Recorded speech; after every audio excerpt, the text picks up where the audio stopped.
good morning. Today is Wednesday. It's November 27th, and oh boy, tomorrow is Thanksgiving Day. Yes, it is. We'll have a couple of days off, and the program will be repeats from other days. But welcome to today, this middle of the week, Wednesday. My name is Wayne Alley. And good morning, I'm Kim Best. Thank you for joining us today. Let's see. Thank you for being with us. Yeah, who's on today's program? On today's program, we have, let's see, someone from the Cooperative Extension, I believe, is going to be in talking about soil testing. That's Kevin. And then Catherine Lachaux from United Way is here to give us an update on their, what, Wayne Alley? On their United Way campaign. There you go, on the campaign. Yeah, I said Kevin. Actually, it's Jessica Strickland will be is it? Okay. Talk to us today about that. But yeah, the United Way campaign. That's right. Is she'll give you some results about where they stand now with that campaign and tell you how you can become a part of that campaign. That's right. It's not too late. You have until December the 31st. Exactly right. All right. Let's see what we have. Okay, today is indeed. It is a Wednesday, middle of the week. Hey, hey. Hey, hey. Oh, and guess what? Last night we had a fantastic time at Lights Up Downtown. Whoa. Oh, it was absolutely gorgeous. And if you missed it, you can now still come right downtown anytime between now and Christmas, and you can see the beautiful lights moving all the way down Center Street. Yes, indeed. It is wonderful. The big water tower all lit up. That's right. That's right. I get so excited. I'm like a kid when the lights come on. Everybody loves it. Oh, I know. I do, too. And, of course, we had our big reveal last night, the new City of Goldsboro motto. And if you missed it, we will announce it. It is, be more, do more, see more, spelled like Seymour Johnson, in Goldsboro, North Carolina. I'm so excited about that. I know. We are thrilled, and we have big, beautiful banners on the columns of City Hall telling you exactly what the motto is, and they'll be staying up there for quite a while through the holidays. All right. Very good. That's right. The holiday open house getting underway at the Senior Center, and that will be on December 11th for the holiday open house from 1:30 until 4:30 in the afternoon. All right. On December 11th, looks like a Christmas bazaar also, by the way, will be taking place on December 7th at the Senior Center from 9 until noon, December 7th, a Christmas bazaar. Christmas bazaar. That's bizarre. Well, if you would like Santa Claus to call your young child, hello, all you have to do is, let's see, it's for ages 4 to 11. They can call, let me see if I can find the right number, 919-739-7480, or you can visit their website to register. Santa will be calling between the dates of December the 9th and December the 12th. Yep, we want you to give them a call. Check out their website, and you can find out more information there. But there you can actually register for certain days. If you'd like for him to call you on a certain day or certain time, you could actually pinpoint it a little more detailed. This is all sponsored by Goldsboro Parks and Recreation, where they make play happen. And is this for all ages? This is for ages, once again, just 4 to 11, Wayne. You can't get a call from Santa. You have to be between the ages of 4 and 11. But if you want to find out more about it, go to GoldsboroParksandRecreation.com, or you can visit their Facebook page and to see the little flyer that says Santa Calling. Santa Calling. Yes. Okay. Birthdays for today. Yes. This fellow portrayed one of my favorite people. Who was that? Urkel. Did you like Urkel? I loved Urkel. Are you kidding? Urkel was great. A bit nerdy, but my kind of guy. Funny enough, he's really not like that in real life at all. He's not nerdy at all. Jaleel White was only supposed to be a temporary character, and he ended up stealing the show. I mean, he did. An extreme talent. Jaleel White is 37 years today. Wow. He's grown up. He has grown up, all grown up, but I love Steve Urkel. Urkel was a gentleman. He was. He respected people. He respected women. He was very intelligent and a little over the top. And that made him fun. He snorted. Well, and he couldn't help that. That was just him. But that was a really interesting character. Very interesting character. Bow-legged and all that. Anyway, very funny guy. Very funny. Very talented. Jaleel White's 37. Caroline Kennedy having a birthday. Schlossberg is her name, isn't it? I don't remember. I think it is. Caroline She's the new ambassador for Japan? Yes. Spain. Japan. I think it's Japan. It is Japan. Yeah. Where'd you come up with Spain? I don't know. Just flew in your head. She is the new ambassador for Japan. I think that's fantastic. Yes. And that's nice. She's 56 years today. Samantha Harris is 40 today. Co-host of popular competition show Dancing with the Stars, Samantha Harris, 40. James Avery is another one of my favorite characters, but he was kind of a co-star of the Fresh Prince of Bel-Air. Oh, yeah. He played Uncle Phil. Oh, that's and he's done a lot of other stuff, too, but he's best known for that. Will Smith's uncle on that show. He's 65 today.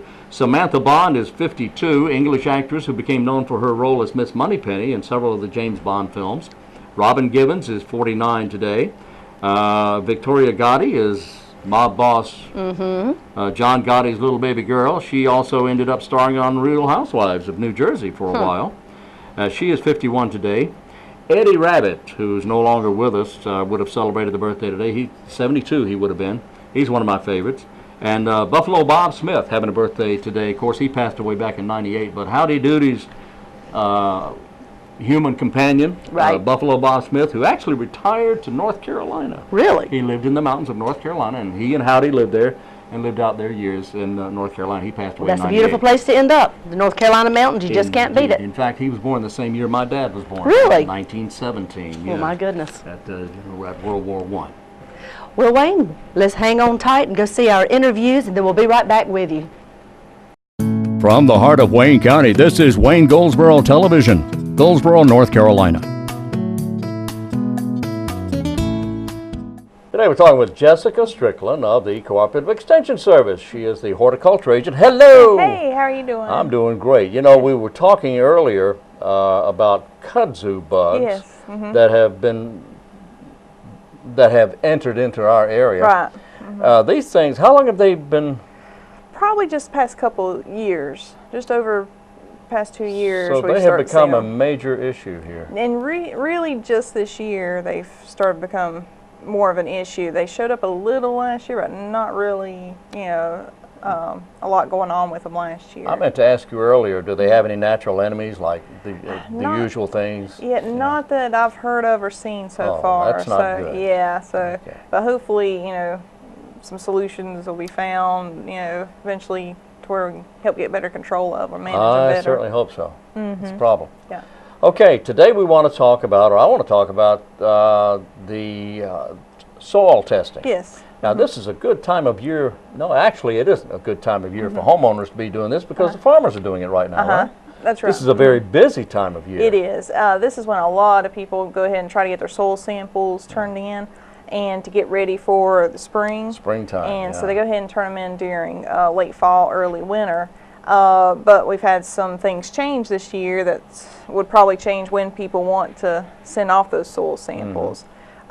They've started charging during the peak season $4 per sample. Right. And that peak season is running from December 1st through March 31st is when they'll charge $4 per sample. They're going to start charging $4 per sample. That's right. For a soil test. That's right. All right. Now, what about is this going to be year-round or? Well, during that time of April to the end of November, it'll still be free. So it's going to be just a matter of deciding when to send off your soil samples. In particular for homeowners, they are in a way better off to send it in that off season from April to November because they'll get the results back quicker. Okay. And it's okay if you get it back any time of the year that you can go ahead and start making your soil preparations. And so it's kind of just thinking of it a little bit ahead of time or waiting until later to get it done to avoid that fee. So the fee is $4 and that's up until March.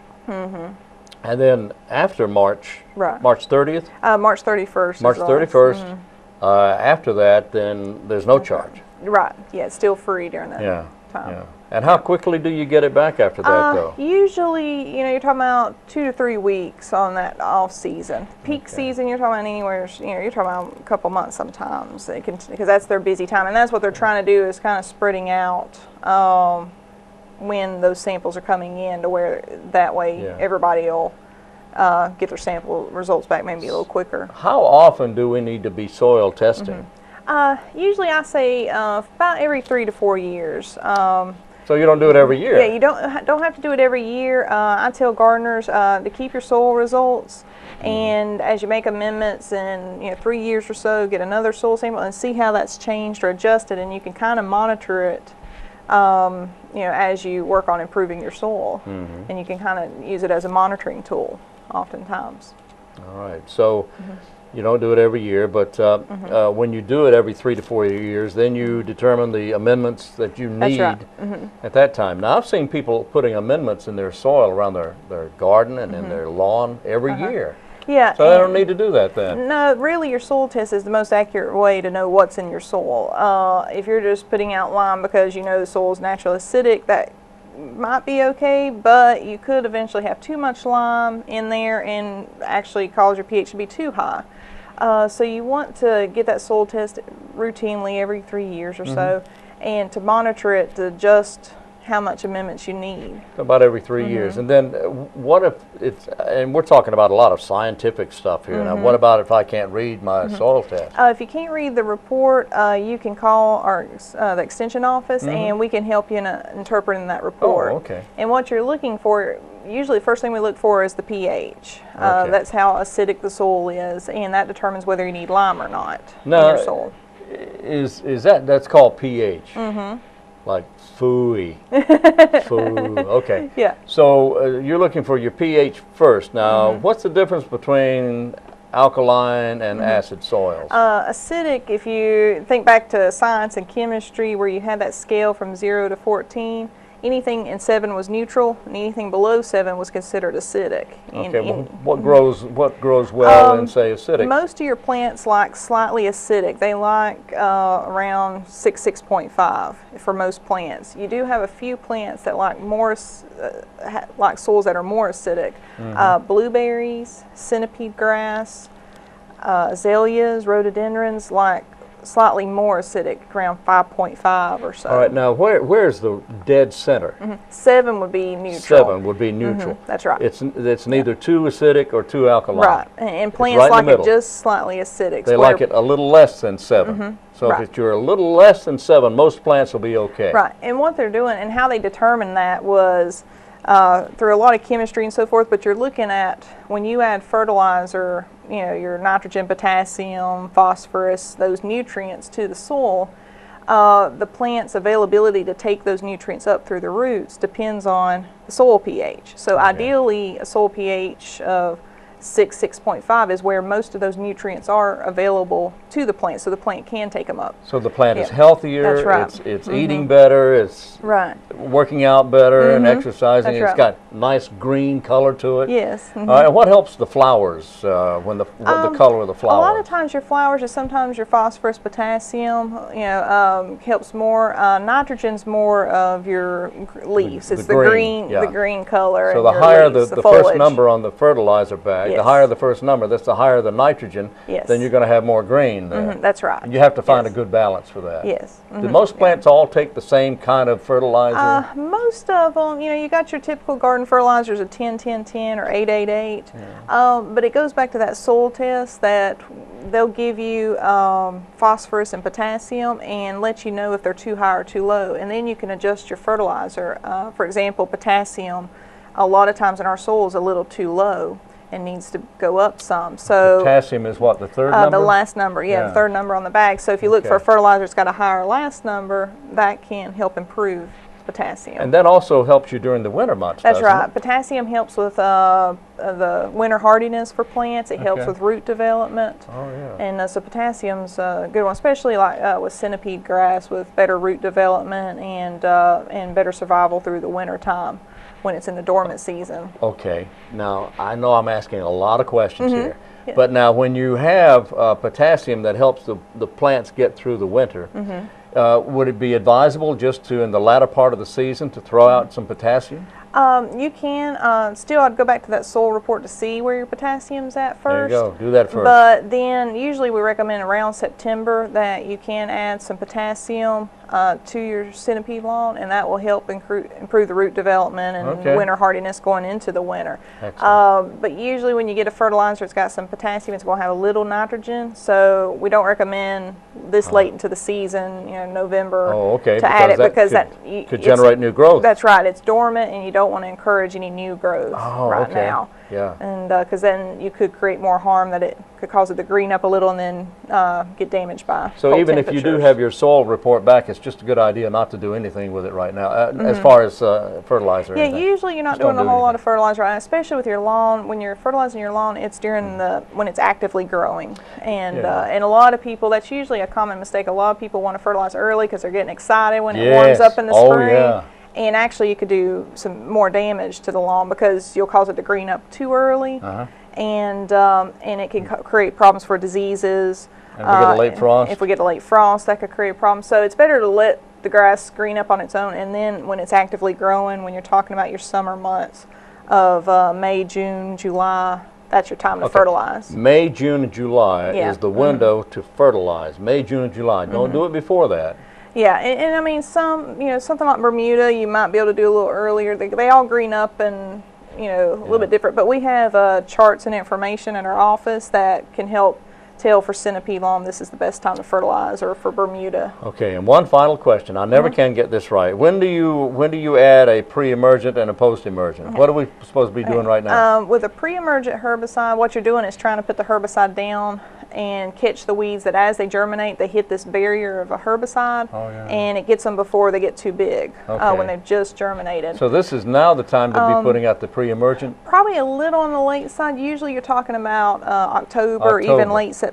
So I missed it again. Because a lot of those winter weeds are henbent, wild onion, chickweed, and so forth. They start germinating, even though you don't see them for a while. They start germinating late September, October, and so you want to catch them as they're germinating when they're really small. Dandelions are a tough one because they're more of a perennial, and they've got that long taproot, so they're tough. But if you look for some of those herbicides that have, it advertises that they help control dandelions, and sometimes it's usually where you spray it directly on.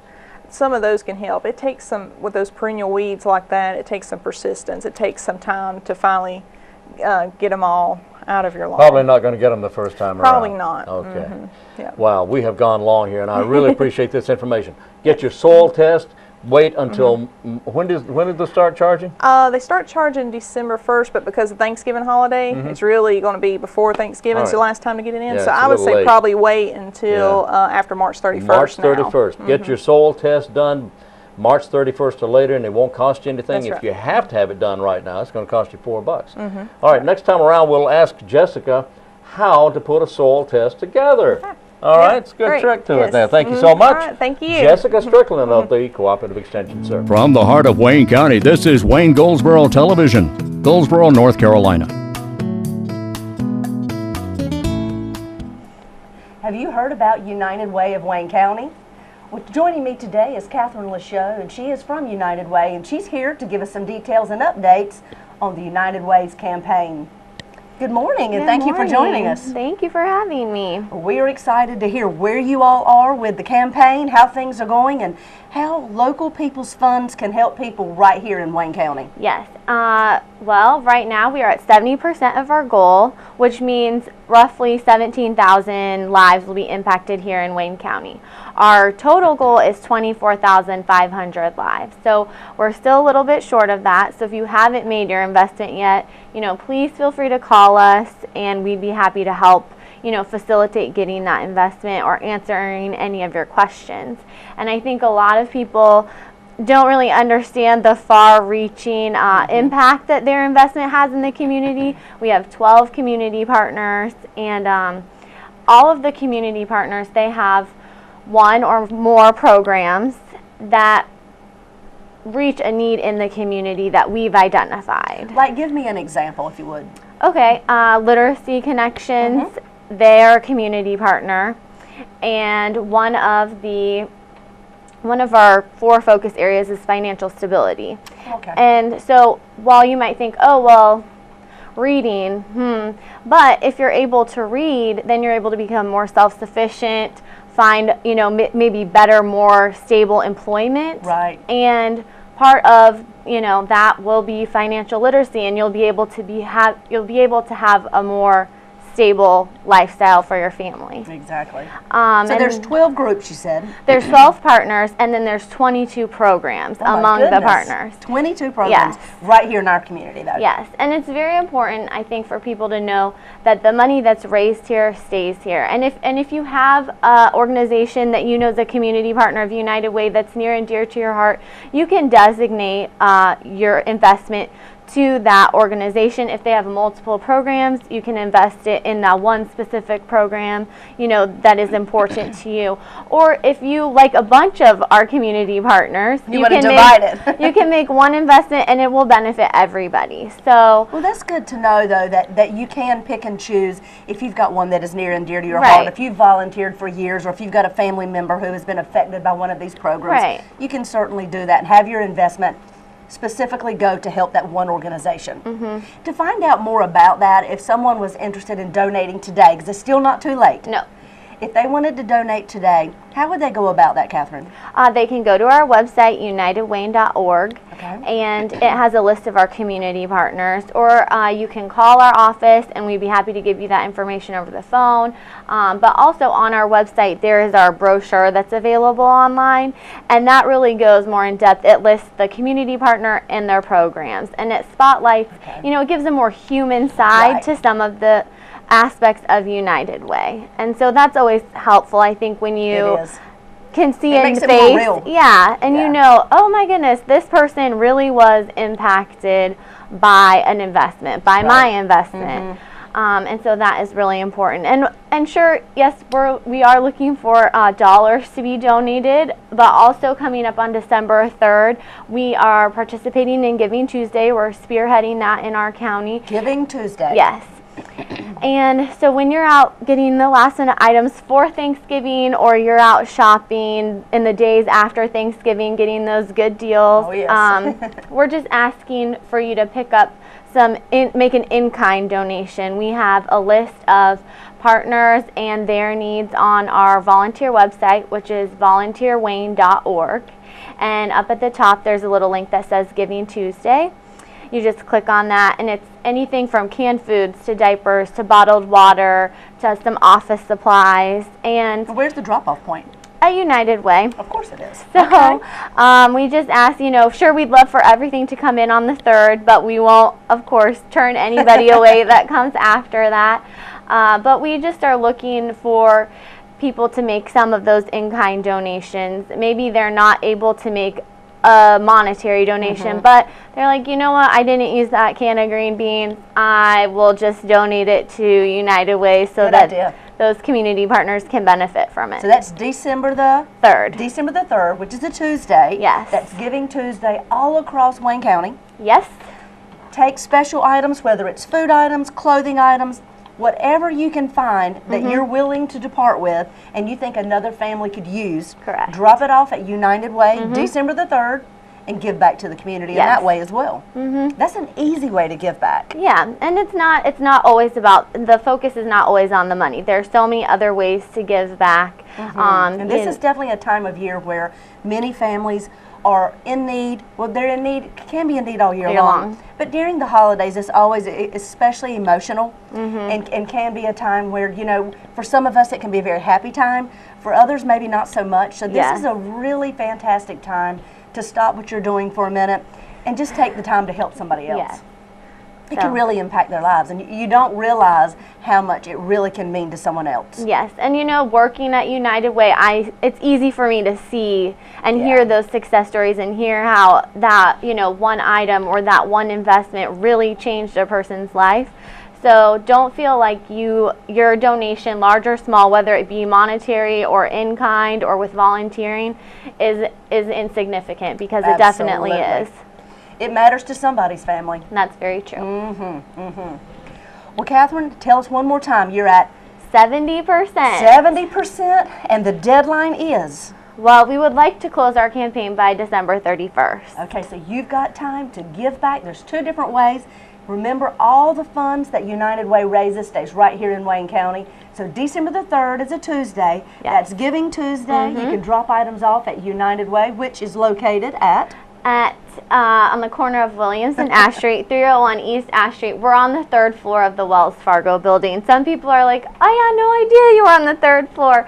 So we are in the Wells Fargo building. We are on the 3rd floor, the only one on the 3rd floor. So it's a big, nice open area.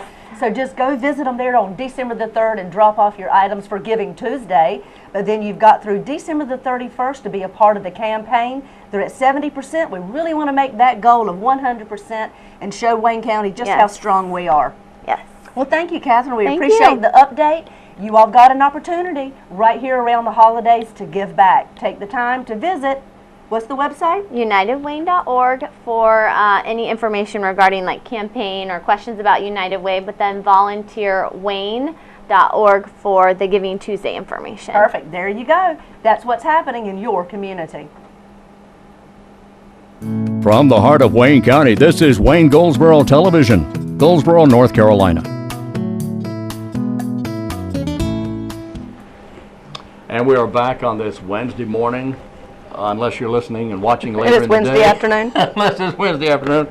And it's the Wednesday before Thanksgiving. And again, a quick reminder that we will be, tomorrow will be a repeat program, and Friday as well. That's right. Kim and I have the day off tomorrow and Friday, so we'll ask you to join us again on Monday. But in the meantime, please remember tomorrow is a very special day, and there's a very special reason we observe tomorrow as a holiday, and that is to be thankful for what you have, not for what you'd like to have and not for what somebody else has, but be thankful. I mean, if you're breathing, if you have your health, you have a lot more than some other people, and the thing to do is to be thankful that you have your health and then help somebody else. That's exactly right. And if you can find a way, and everyone can pick and choose what is comfortable and will work for you and your family, but you know, making a family memory by helping someone else out during the holidays really is what it's all about. That's exactly right. Whether you want to help at the soup kitchen or you want to help at the with the Salvation Army as a bell ringer, you can. There's so many ways you can help. So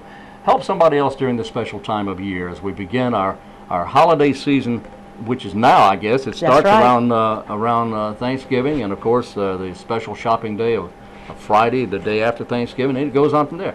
But just remember that this is a special time of year, and that there are people who need your help, and if you're in a position you can help somebody, please do. And don't forget, next Tuesday with United Way is their special giving day. Oh, that's right. That you can drop off anything you like, from canned food to clothing. Anything you'd like, you can drop it off at United Way, and they'll make sure families in our community that are needing your help receive these items. So please have a safe and a remembering holiday, Thanksgiving Day and Friday, and we'll be back with you Monday morning at 7 o'clock. That program will repeat itself throughout the day. And in the meantime, please drive carefully and be safe. So until Monday morning, I'm Wayne Alley. And I'm Kim Best, and this is what's happening in your community.